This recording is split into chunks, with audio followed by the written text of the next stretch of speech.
2025 में IT industry में बड़ा हंगामा मच गया है। टीसीएस की न्यू 35 दिनों की बेंच पॉलिसी ने एम्प्लॉयज के बीच में हलचल मचा दी है। सोचिए 600 प्लस लेटरल हायर्स का ऑनबोर्डिंग अभी तक डिले हो रहा है। एम्प्लॉयज परेशान हैं और उनकी आवाज़ लिंक्डइन, ट्विटर, फेसबुक जैसे प्लेटफॉर्म में जोरों शोरों से सुनाई दे रही है। एंड क्या ये पॉलिसी सच में एम्प्लॉयज के हक में है या सिर्फ कंपनीज के फायदे के लिए बनाई गई है? क्या सच में फोर्स रेजिग्नेशन और मेंटल प्रेशर है? और इंडस्ट्री के बड़े प्लेयर इस सिचुएशन को कैसे देख रहे हैं? आज की वीडियो में हम आपको ले चलेंगे इस कंट्रोवर्सी के बीच। टीसीएस की बेंच पॉलिसी का असली कारण क्या है, ऑनबोर्डिंग डिले की वजह क्या है, एंड एम्प्लॉय का असली एक्सपीरियंस क्या कह रहा है, और कैसे एनआईटीईएस, एफआईटीई और एआईआईटीईयू यूनियन ने अपनी आवाज कैसे उठाई है। तो इस वीडियो को एंड तक जरूर देखिएगा। तो चलिए शुरू करते हैं। So hello everyone, welcome back to our channel. आज हम एक ऐसे टॉपिक पर बात करने वाले हैं जो आईटी इंडस्ट्री में काफी सीरियस कंसर्न बना हुआ है। टीसीएस की न्यू डिप्लॉयमेंट पॉलिसी जो जून 2025 में लगी हुई है, जिसमें बेंच पर रहने का टाइम 35 दिनों तक सीमित कर दिया गया है और साथ ही 225 बिल डेज से भी स्ट्रिक्ट मैंडेट रखा गया है। तो सबसे पहले बात करते हैं टीसीएस की न्यू बेंच पॉलिसी अपडेट की, जिसका आईटी इंडस्ट्री में काफी ज्यादा बज हो रहा है। 12 जून 2025 को टीसीएस ने ऑफिशियली रूल लॉन्च किया था कि बेंच पे सिर्फ 35 दिन, अगर आपके पास प्रोजेक्ट नहीं है तो सिर्फ 35 दिनों का ही परमिशन है। उसके बाद या तो प्रोजेक्ट लो या कॉन्सिक्वेंसेस फेस करो। एंड इसके साथ ही बेंच पे रहने वाले एसोसिएट के लिए daily learning hours, office presence और मल्टीपल शॉर्ट असाइनमेंट पे भी काफी ज्यादा प्रेशर लगाए गए हैं। टीसीएस का कहना है ये मूव प्रोडक्टिविटी के लिए है, पर एम्प्लॉय कह रहे हैं ये तो सिर्फ प्रेशर बढ़ा रही है। एंड दूसरा बिग इशू है ऑनबोर्डिंग डिले का। टीसीएस में 600 प्लस एक्सपीरियंस लेटरल हायर जिन्हें कंपनी ने जॉब ऑफर तो दिए, पर उनकी ज्वाइनिंग डेट डिले हो रही है। काफी लोग अपने पुरानी जॉब छोड़ चुके हैं या रेजिग्नेशन देकर तैयार बैठे हैं ज्वाइन करने के लिए। एंड अब वो लोग भी टेंशन में आ चुके हैं। इस वजह से एम्प्लॉय को काफी मेंटल स्ट्रेस हो रहा है। एनआईटीईएस ने इस ऑनबोर्डिंग डिले के खिलाफ लेबर मिनिस्ट्री में फॉर्मल कंप्लेंट फाइल किया है, जिसमें उन्होंने कहा है कि ये डिले अनफेयर है और कंपनी को कैंडिडेट को जल्द से जल्द ऑनबोर्ड करना चाहिए। सबसे पहले उन्होंने 78 अलग अलग ग्रीवियंस हाईलाइट किए हैं जो टीसीएस की 35 दिनों की बेंच पॉलिसी के खिलाफ है। मतलब सिर्फ या एक या दो लोगों की प्रॉब्लम नहीं है, ये हजारों एम्प्लॉयज की प्रॉब्लम है। एंड सिर्फ इतना ही नहीं गाइस, एनआईटीईएस ने 600 से ज़्यादा एक्सपीरियंस लेटरल हायर्स के ऑनबोर्डिंग में हो रहे डिले को भी स्पॉटलाइट किया है। सोचे इतने एक्सपीरियंस लोग जिन्होंने अपनी पुरानी जॉब छोड़ दी है, नई जॉब में आने को बिल्कुल रेडी है और उन्हें अब तक ज्वाइन डेट्स नहीं आई। एंड सबसे ज़्यादा दिल को जो छू जाने वाली बात है कि उन्होंने फोर्स रेजिग्नेशन, सैलरी रिफंड की मांग और एम्प्लॉय पर लगातार साइकोलॉजिकल प्रेशर जैसे सीरियस इशू को भी सामने रखा है। ये सिर्फ एक कंपनी की पॉलिसी नहीं है गाइस, ये एम्प्लॉय की जिंदगी पर सीधा असर डालने वाली बातें हैं। तो चलिए अब बात करते हैं एक को पावरफुल वॉइस की, एआईआईटीईयू यानी all India IT and ITES employ union की। ये लोग भी टीसीएस के 35 दिनों की बेंच पॉलिसी को लेके काफी सीरियस कंसर्न उठा रहे हैं। इनका कहना है कि ये पॉलिसी असल में एक एंटी वर्कर मूव है। मतलब कंपनी असली में अपनी टीम को क्वाइटली रिड्यूस करने की कोशिश कर रही है, बस एक नए डिस्गाइज लगा के। एंड ये सब बर्डन कंपनी ने एम्प्लॉय के ऊपर डाल दिए हैं, जैसे कि प्रोजेक्ट मिलना या नहीं मिलना ये सब एम्प्लॉय की जिम्मेदारी है। मतलब अगर आपको प्रोजेक्ट नहीं मिलता तो आपके अगेंस्ट डिसिप्लिनरी एक्शन या टर्मिनेशन तक हो सकता है। यानी अगर कंपनी अपनी रिस्पॉन्सिबिलिटी नहीं लेती, वो आपको ब्लेम करती है। ये कितना अनफेयर है। एआईआईटीयू कहते हैं प्रोजेक्ट एलोकेशन की जिम्मेदारी कंपनी की है, एम्प्लॉय की नहीं।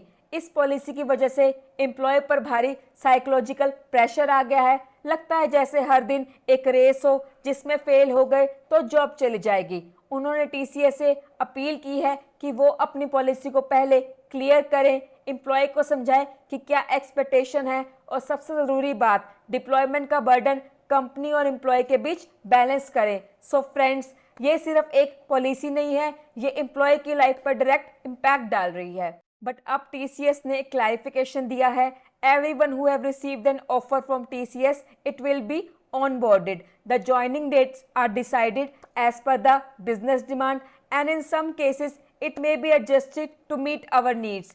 TCS ने ये भी कहा है कि वो रेगुलर टच में है एम्प्लॉयज़ के और जैसे कि बिजनेस डिमांड अलो करेगी ऑनबोर्डिंग स्टार्ट किया जाएगा। और यहाँ पर एक ऑनेस्ट सवाल उठता है, क्या टीसीएस सच में ऑनबोर्डिंग करेगा? इतना सब होने के बाद एक तरफ 600 प्लस प्रोफेशनल को ऑफर देने के बाद भी 5-6 महीने तक वेट कराया जा रहा है, दूसरी तरफ एक सीनियर एम्प्लॉय को जिसने 12 साल उस कंपनी में काम किया उसे एलिजिबली बेंच पॉलिसी के नाम पे एग्जिट करवा दिया गया है एंड आरएमजी के थ्रू एम्प्लॉय को प्रेशर दिया जा रहा है, खुद ही प्रोजेक्ट ढूंढो वरना एग्जिट का रिस्क है। तो जब एक तरफ हायरिंग डिले है और दूसरी तरफ इंटरनल एम्प्लॉयज भी सेफ नहीं लग रहे, तब डाउट होना ऑब्वियस है। सो गाइस, अब बात करते हैं एफआईटीई की, forum for IT employ Maharashtra के बारे में। एफआईटीई ने स्पेसिफिकली पुणे ब्रांच का एक केस उठाया है। एक सीनियर एम्प्लॉय जिसको 12 साल का एक्सपीरियंस है, उसको बिना किसी प्रोजेक्ट के फोर्स किया गया कि वो रिजाइन कर दे। ये केस रीजनल लेबर कमिश्नर के सामने रखा गया, जहां उन्होंने डिमांड की कि ऐसे एम्प्लॉय को बिना किसी अनफेयर प्रेशर का काम दिया जाए और उनके राइट्स का ख्याल रखा जाए। सो गाइस, ये सिर्फ एक रिपोर्ट नहीं है, ये एक ऐसी हकीकत है जिससे आईटी इंडस्ट्री को, हर एक प्रोफेशनल को समझना और ध्यान देना बहुत ज़रूरी है।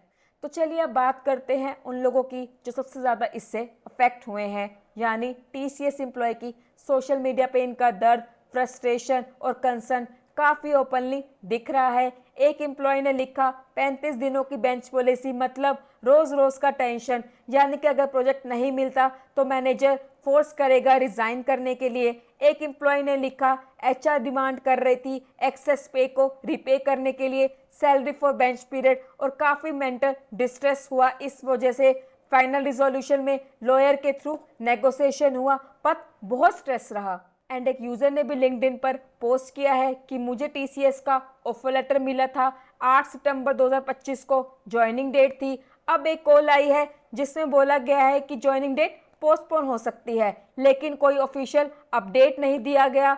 अब आप सोचिए, एक तरफ आप मेंटली प्रिपेयर हो चुके हो कंपनी में जाने के लिए, नोटिस पीरियड कंप्लीट कर लिया है, और दूसरी तरफ ज्वाइनिंग अनसर्टेन है। एंड एक फ्रेशर ने भी पोस्ट किया है, मैंने ट्रेनिंग कंप्लीट कर ली है, अब बेंच पर हूँ, मैं डेवलपर रोल चाहता हूँ, पर आरएमजी मुझे 2 साल के लिए सपोर्ट रोल लेने के लिए फोर्स कर रहे हैं। ये सिर्फ प्रेफरेंस ही नहीं, एक करियर डायरेक्शन का भी इशू है। जब टैलेंट को सुना ही नहीं जाता तो मोटिवेशन कैसे मिलेगी? ये सब दिखाता है कि लोग सिर्फ एक पॉलिसी की नहीं, एक इमोशनल और फाइनेंशियल क्राइसिस से भी गुजर रहे हैं। तो चलिए गाइस, अब बात करते हैं इंडस्ट्री के बिग प्लेयर्स टीसीएस की बेंच पॉलिसी को लेकर क्या सोच रहे हैं। तो सबसे पहले बात करते हैं इन्फोसिस की।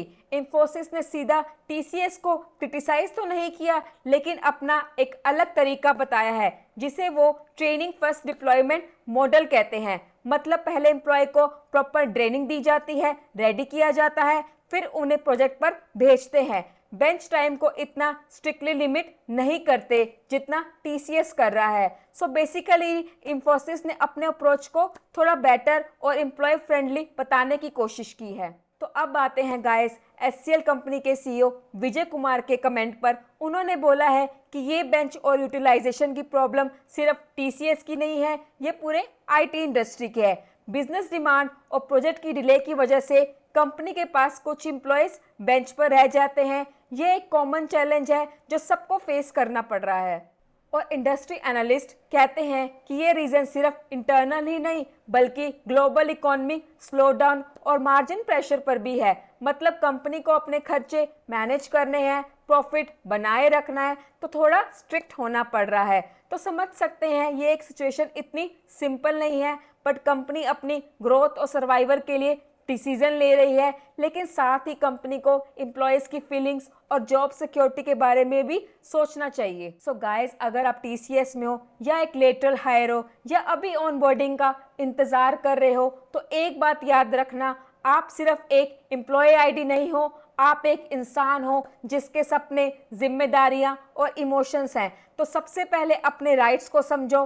फोर्स रेजिग्नेशन, सैलरी रिकवरी या बिना वजह का प्रेशर, ये सब इलीगल हो सकता है। यूनियन जैसे NITES, FITE और AIITU से आप हेल्प ले सकते हो, उनसे कांटेक्ट करो, अपना प्रोफेशनल नेटवर्क स्ट्रॉन्ग बनाओ और सबसे ज़रूरी बात, अपने मेंटल हेल्थ और करियर रोड मैप को प्रायोरिटी दें। सो गाइस, TCS की ये पॉलिसी सिर्फ एक कॉर्पोरेट स्ट्रेटजी नहीं है, ये लोगों की लाइफ को इम्पैक्ट कर रही है।